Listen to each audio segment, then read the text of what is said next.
el ataque a mexicanos contra la corrupción. Sobre pretexto el presidente de que hay apoyos internacionales, en un principio intentó decir que a una campaña presidencial, lo cual es absolutamente falso. Y ahora lo que él dice es que esta organización está en contra de su gobierno. Lo que está en contra de su gobierno es la transparencia, la rendición de cuentas. Al presidente de la República no le gusta nada que cuestione a su gobierno. Por eso hoy amenazan de dictaminar el día de mañana la desaparición del Instituto Nacional de Transparencia y Acceso a la Información. ¿Por qué? Porque a través de este organismo se ha podido conocer los excesos en obras como el Tren Maya, como Dos Bocas, como el AIFA, más o menos, porque como lo construyeron los militares es muy difícil acceder a información. Y Mexicanos contra la Corrupción ha jugado un papel de contrapeso, no solo con el gobierno de Andrés Manuel López Obrador, sino también con el gobierno de Peña Nieto. Es una organización de la sociedad civil que busca que se rindan cuentas, que se transparente. El haber exhibido los donantes es algo que aparentemente podría ser público, pero no de la manera como el presidente lo hace, que es intimidar a aquel empresario que se atreva a financiar alguna organización que busque ser un contrapeso a su gobierno. Ese es el mensaje que manda. Te exhibo yo y hay de ti que te atrevas a seguir financiando a estas organizaciones. Es un acto intimidatorio, es un acto digno del autoritarismo que se pretende instaurar en este país cada vez con mayor fuerza. Mexicanos contra la Corrupción busca que se transparenten los recursos públicos y lo hemos visto, lo hace con gobiernos de todos los colores. Le ha tocado al PAN, a gobiernos del PAN, le ha tocado a gobiernos del PRI, le ha tocado a gobiernos de Morena. ¿Por qué? Porque ellos lo que hacen es un trabajo periodístico. Y lo que me parece más inaceptable es que se exhiba el salario de los periodistas, porque muchos de los colaboradores de Mexicanos contra la Corrupción son periodistas que investigan estos hechos de corrupción, como es el caso del periodista Salvador Camarena, al que le mando un abrazo solidario, y muchos otros periodistas que por alguna razón trabajaron en esta organización, pues es absolutamente inaceptable que se exhiban sus ingresos. Es otra manera de intimidar a periodistas libres como ustedes que decidan hacer investigaciones que exhiban la corrupción de Morena. Por eso, desde aquí, condenamos abiertamente esta decisión del presidente de atacar a una organización de la sociedad civil que transparenta los recursos o busca que se transparenten los recursos públicos y da fe de los actos de corrupción. Creo que al presidente lo que nunca le gustó de esta organización es que se exhibieran los negocios de sus hijos, los negocios de el hijo mayor con Baker Hughes, donde vivió en la casa de un alto ejecutivo, de los negocios de Bobby y de Andy en el Tren Maya. Ese es el enojo del presidente, por eso el ataque frontal contra estas organizaciones. Yo le quiero decir a aquellos que han financiado estas causas, es tiempo de ser valientes, es tiempo de no doblarnos ante el poder autoritario que se pretende instaurar. Y yo le hago un llamado a la próxima virtual presidenta electa que demuestre su talante democrático, dejando de perseguir a instituciones que se dedican a la transparencia y a la rendición de cuentas y que no consumen la desaparición del INAI, porque el INAI es un órgano que es de todos los mexicanos, no solo de los que votaron por Morena. Muchas gracias. Muchas gracias. Solamente adicionando lo extraordinariamente claro que ha sido nuestra senadora Xóchitl Gálvez, decirle desde aquí al pueblo de México que no vamos a permitir que esto que sucedió hoy se vuelva una práctica común.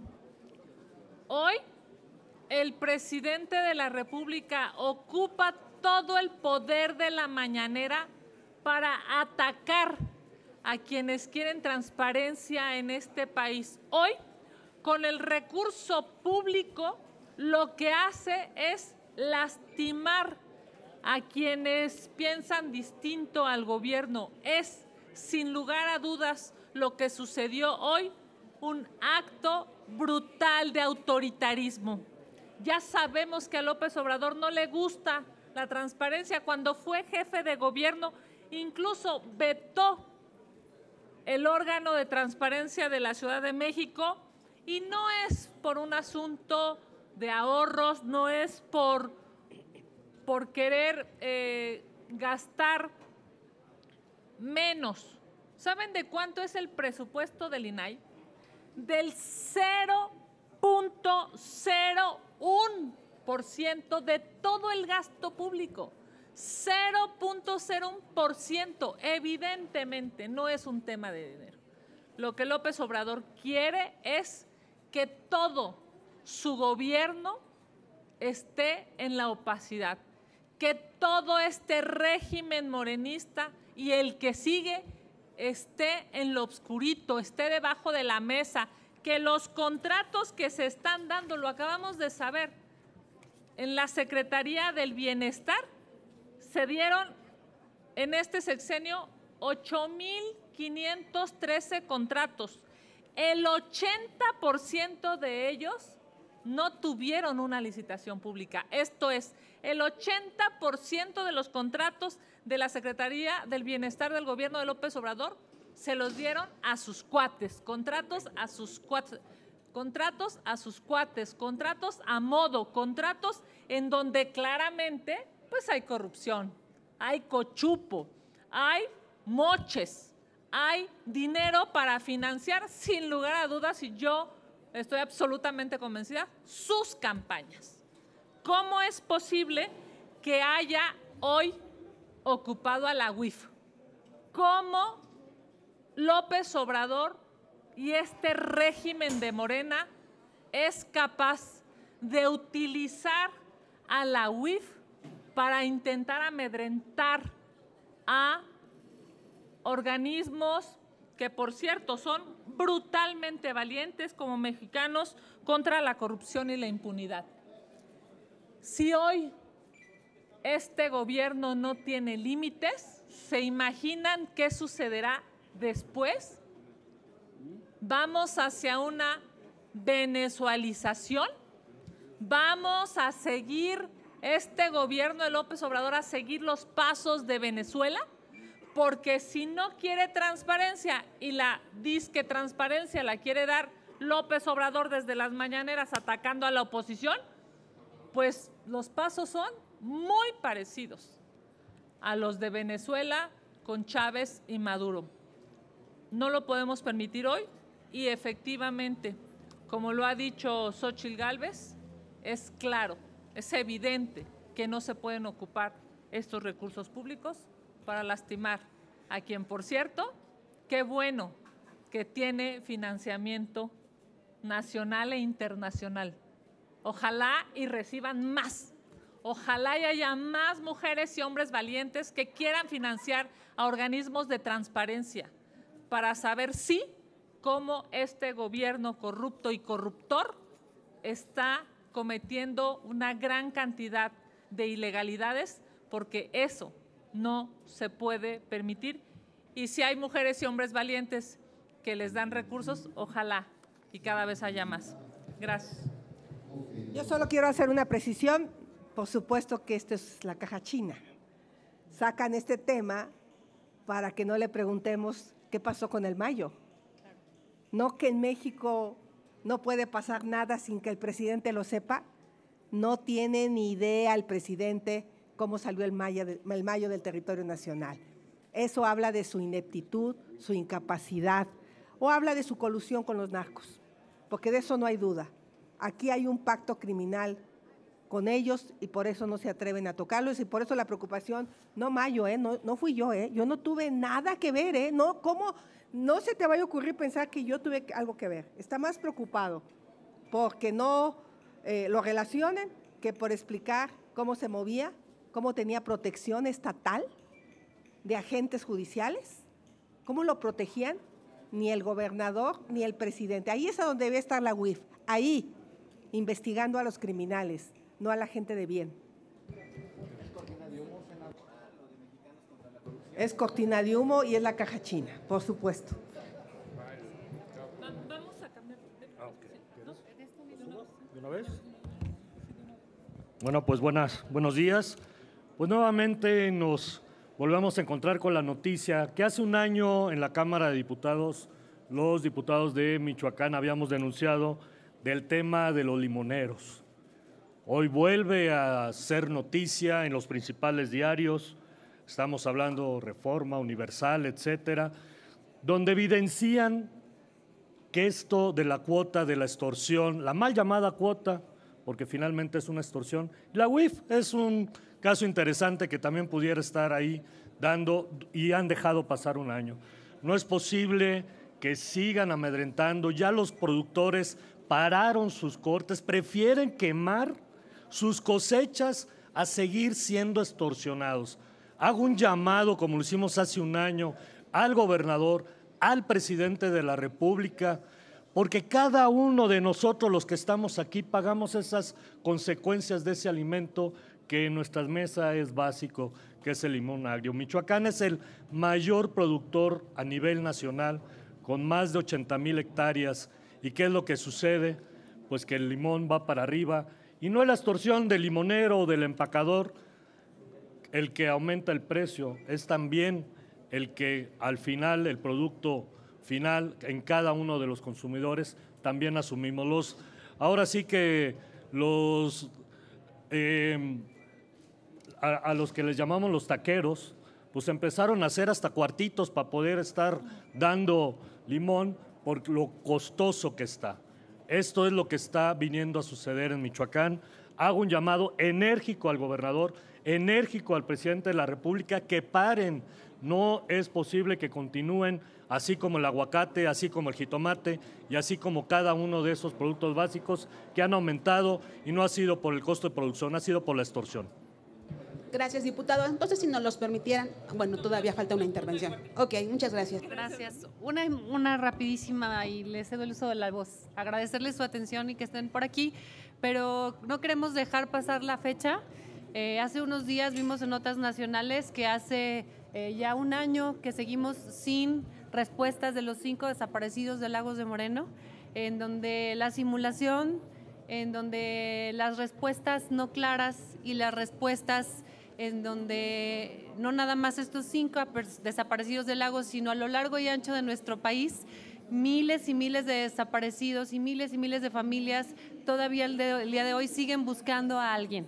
Así que yo quiero pedirles a ustedes su apoyo como reporteros en que no dejen el tema y sobre todo hacer un llamado muy enérgico a gobierno federal, que le seguimos exigiendo desde esta tribuna la respuesta no solamente de este caso, sino la respuesta y acompañamiento que se merecen todas y cada una de las familias que hoy les falta a alguien en su casa por los desaparecidos, que sin duda alguna las cifras que tenemos son más que maquilladas, porque sin duda el tener al Instituto de Genética sin presupuesto es y va a seguir siendo la constante para no tener cifras reales de lo que está pasando en nuestro país. Así que en nombre de las familias de estos 5 desaparecidos, de estos 5 jóvenes de Lagos de Moreno, pero sobre todo a nombre de todas las madres buscadoras, quiero hacer una petición y una exigencia pública para que tengan respuesta y seguimiento ya.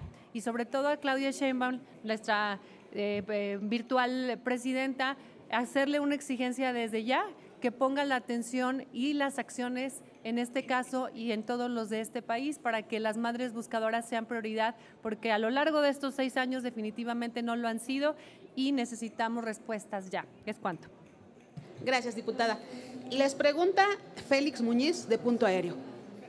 Gracias, ¿qué tal? ¿Cómo están? Muy buenos días, legisladores. Preguntarles, ustedes han dicho que es criminal la exhibición de la larga lista que presentó hoy el presidente de los donantes para pues que sean investigados y todo esto. No sé si el INAI tenga que investigar de oficio ya, o estas gentes que se sienten ofendidas porque pues son datos personales, tenga que presentar una denuncia también para que pues limpien su imagen o que se aclare ese tema, y si ya vamos a estar así que cualquiera vamos a poder ser expuestos en el momento que ellos quieran. Y por otra parte, en otro tema, preguntarles si ya esperan que la próxima presidenta abra el diálogo con los partidos políticos, porque el presidente nunca lo recibió, a ver si ella ya los abre, para que puedan dialogar sobre estos temas. Gracias. Bueno, el presidente sabe que es un delito y no le importa. No le importa porque él al final solo exhibe información pública de lo que le conviene. ¿Por qué no exhibe las casas de Manuel Bartlett? Los negocios ahí en Cancún que le acaban de descubrir, porque hoy Manuel Bartlett es mucho más rico. ¿Por qué no exhibe las empresas, los negocios del hijo de Manuel Bartlett con el gobierno? ¿Por qué no nos dice cuál fue el destino de los sobres amarillos que sus hermanos recibieron? ¿Qué pasó con los contratos de Baker Hughes donde su hijo se benefició con una casa? ¿Qué pasó con Ana Gabriela Guevara, que se ve que pues, le va bien como funcionaria pública? Obviamente con dinero privado tendría derecho a viajar en lo que se le pegue la gana.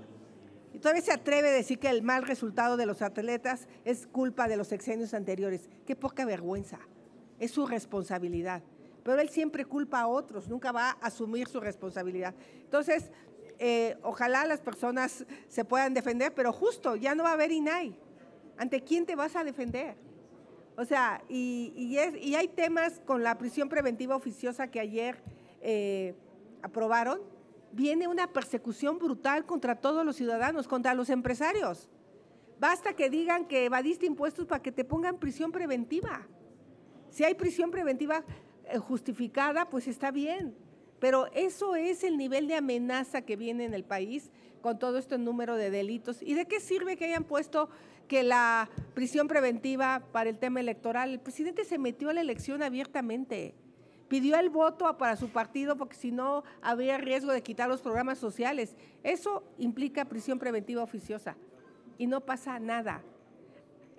La extorsión, ya metieron la extorsión a prisión preventiva oficiosa. Lo que necesitamos es que detengan a los extorsionadores.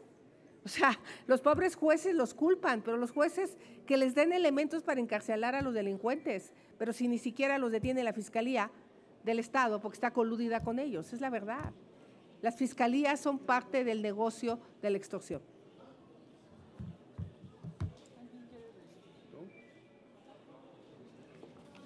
Para nosotros es claro, nunca hubo apertura para un diálogo en este sexenio.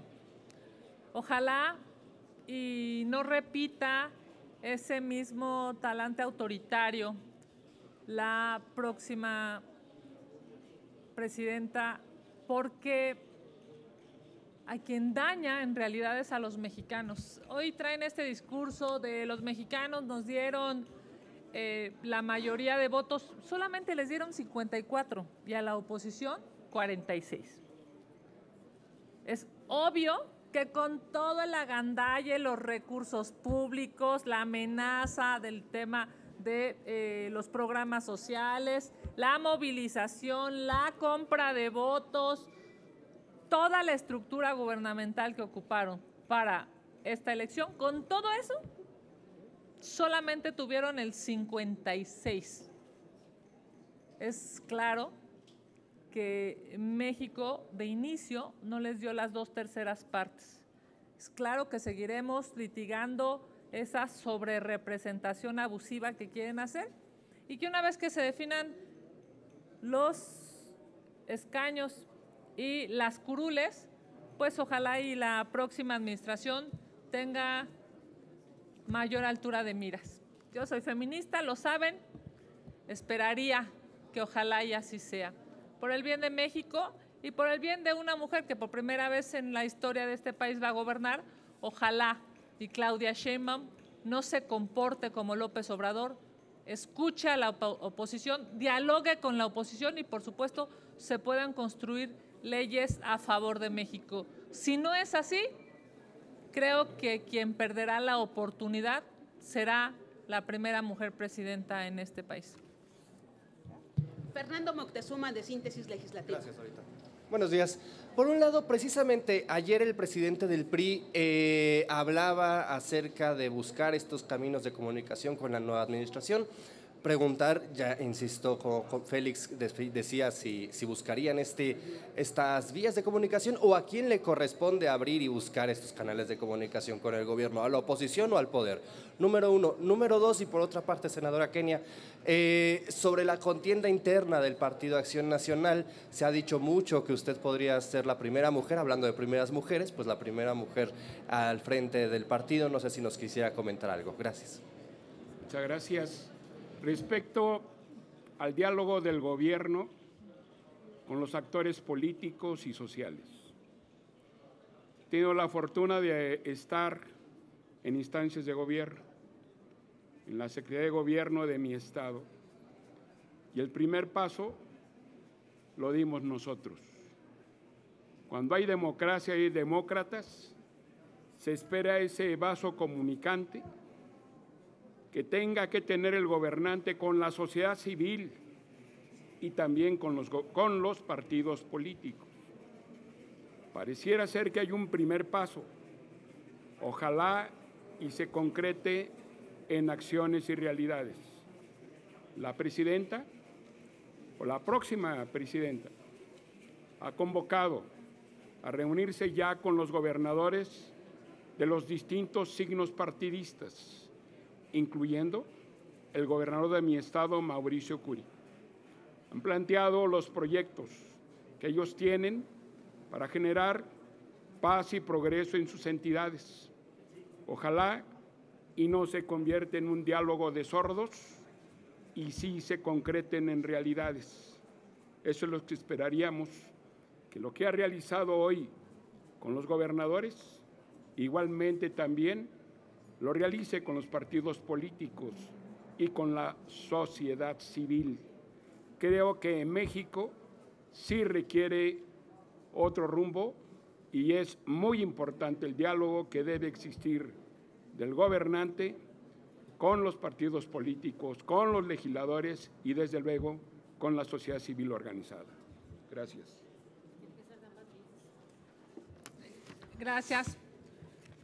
Es ya un hecho que la convocatoria… bueno, aquí está un integrante de la comisión, por cierto, diputado. Pero entiendo, salvo que me corrija, por supuesto, mi compañero, diputado, exgobernador de Querétaro, va a ser la próxima semana, ¿no? Sale la convocatoria. Sí. Y esa convocatoria tendrá que perfilar, evidentemente, el cómo. O sea, me refiero a, ya hay algunos comunicados y demás, pero la convocatoria como tal no ha salido. Yo estoy convencida de ser la mujer con mayor conocimiento del padrón electoral del PAN. Y también estoy convencida en ser la mujer que mayores afectos tiene adentro del PAN y con la ciudadanía filopanista. Estoy convencida e incluso hay algunos sondeos, algunas encuestas que ratifican esto, pero también sé que es tiempo de construir un partido unido y un partido que llegue a la próxima legislatura lo más fuerte y sólido posible. Yo he dicho que una vez que se emita la convocatoria definiré mi posición. Lo que estoy, digamos, clarísima más allá de la convocatoria es que a mí me hubiera encantado que fuera lo más abierta a la ciudadanía, lo más. En tanto más ciudadanos, por supuesto, estamos hablando de casi 300,000 ciudadanos militantes, ¿no?, que son panistas, qué bueno que podrán votar.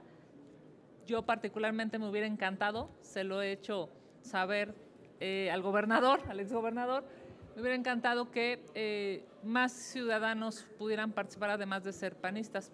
Yo también sé que los estatutos solamente tienen dos vías, militancia o consejeros. Y bajo esa lógica, y porque soy una mujer demócrata y porque además soy una mujer de leyes, entendiendo que esa es la estructura de mi partido, pues tomaré la decisión, no sin antes decir, yo estoy para construir. Lo he hecho siempre. Cuando Xóchitl me invitó a ser su jefa de oficina, yo entregué mi vida y mi corazón por esos meses. Hoy la veo con todo el cariño que puede tener mi corazón, porque sé que hizo todos los días lo que estaba en sus manos para sacar adelante una campaña contra el agandalle, el abuso y el exceso, digamos, del gobierno, así también en mi partido. Yo espero que en mi partido podamos encontrar un punto de coincidencia entre todos, que no haya división, porque ya vemos lo que viene. Viene pues el ejemplo de hoy, viene un exceso en contra de la oposición, y hoy la oposición tiene que estar lo más firme y fuerte que nunca. Voy a hacer un comentario final. El día de hoy se califica la elección presidencial. Va a ser muy importante que la próxima presidenta tenga claridad de qué pasó. 40 millones de mexicanos decidieron no participar. 25 millones de mexicanos no votaron por ella.